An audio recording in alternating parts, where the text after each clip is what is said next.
Et salut tout le monde, j'espère que vous allez bien. Donc aujourd'hui on se fait un petit suivi sur les Camponotus aberri et les Camponotus fetchinkoi. Donc vous voyez, il y a beaucoup plus de monde qu'avant. Ça fait déjà un petit moment que je vous les ai plus montrés. Et bah vous voyez que ça a pas mal évolué. Donc je vais vous expliquer tout ça. Et on va passer en macro. Et voilà, on commence chez les fetchinkoi. Ici une petite mouche que je leur ai mise hier. Donc maintenant je pense que je suis... Donc je vais compter 1, 2... 3, 4, 5, 6, 7, 8, 9, 10, 11, 12, 13, 14, 15, 16. Donc 16 ouvrières pour celle-ci. Donc la dernière vidéo, je pense que j'en étais peut-être à une dizaine. Là j'ai eu quelques naissances, vous voyez encore un petit couvain. Elle pond à son rythme, vraiment c'est assez lent. Mais franchement, ça va, un bon développement pour l'instant. Donc vous voyez, il reste des petites larves, je pense qu'il doit y avoir des œufs en dessous ou d'autres petites larves. Hop, attention, des cocons. Ah voilà, ici il y a quelques petites larves encore, mais je ne vois pas d'œufs. Contrairement à ma Sanctus qui elle a pas mal de couvains, et ma Maculatus aussi, ma Camponotus maculatus, elle bientôt les premières ouvrières. Je vous montrerai ça aussi une vidéo prochainement. Donc celles-ci, je rappelle, hein, elles viennent de Mongolie, du Turkménistan par contre, de l'Ouzbékistan et de Chine. Donc elles viennent pas du tout de par ici. Une très très belle espèce, hein. Franchement j'ai hâte d'avoir les premiers majors parce que ça va être incroyable, la couleur. Donc c'est vraiment une de mes préférées au niveau des couleurs. Donc elles sont vraiment magnifiques ces fourmis. Donc c'est les fourmis nacrées. Aussi les fourmis porcelaines. Donc c'est vraiment super beau, elles ont vraiment une petite transparence comme ça. Quand elles ont mangé, là on voit pas très bien, on voit un tout petit peu chez certaines, qui a l'abdomen qui est un peu vert, jaune. Et bah ça c'est de quand je les ai nourries. Donc ici on voit un petit peu légèrement. Vraiment une superbe espèce. Comme exotique pour débuter, je ne conseille pas spécialement. Vraiment une Nicobarensis, c'est vraiment le plus simple, hein.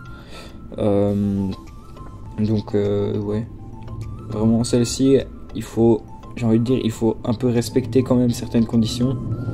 Au début moi j'ai un peu galéré avec celle-ci, hein. J'ai eu des problèmes que je vous avais pas montré en vidéo, donc où elle voulait, en fait la reine ne pondait plus, et puis ça a été vraiment un petit bordel avec elle.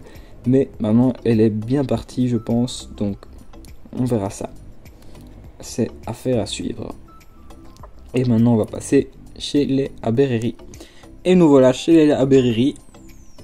Donc celles-ci elles sont 17. Bah ici c'est une espèce qui nous vient donc de Taïwan. Et donc elle commence à monter vers le Japon. Donc elle évolue un peu comme ça vers le nord. Donc cette espèce, elle est un tout petit peu plus grande que les fetchinkoi.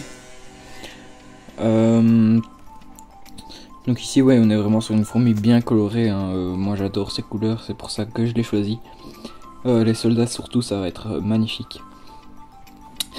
Si vous cherchez une espèce qui est plutôt agressive, ne les prenez vraiment surtout pas. Parce que là, vous les voyez, elles ne bougent pas du tout. Toute la journée c'est comme ça. Tout le temps. Par contre, si je mets du liquide sucré, en 2 minutes ça se vide en fait. Elles vont avoir un super recrutement celle-ci.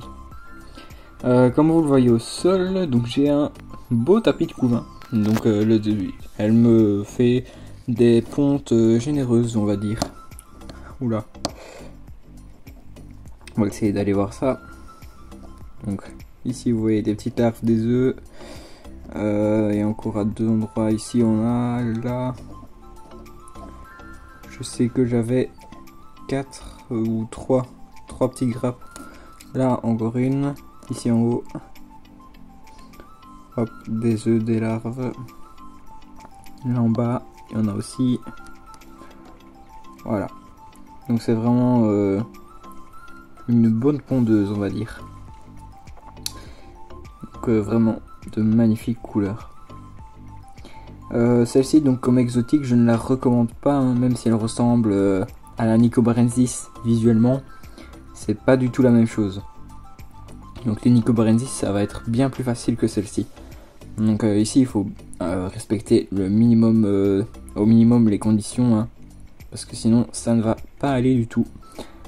Donc par exemple chez Nico Emery, qui lui, sa reine a arrêté de pondre et la colonie est morte.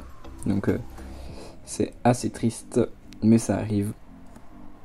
Donc voilà la preuve chez lui. Donc voilà. Je pense que ça nous fait déjà une bonne vidéo.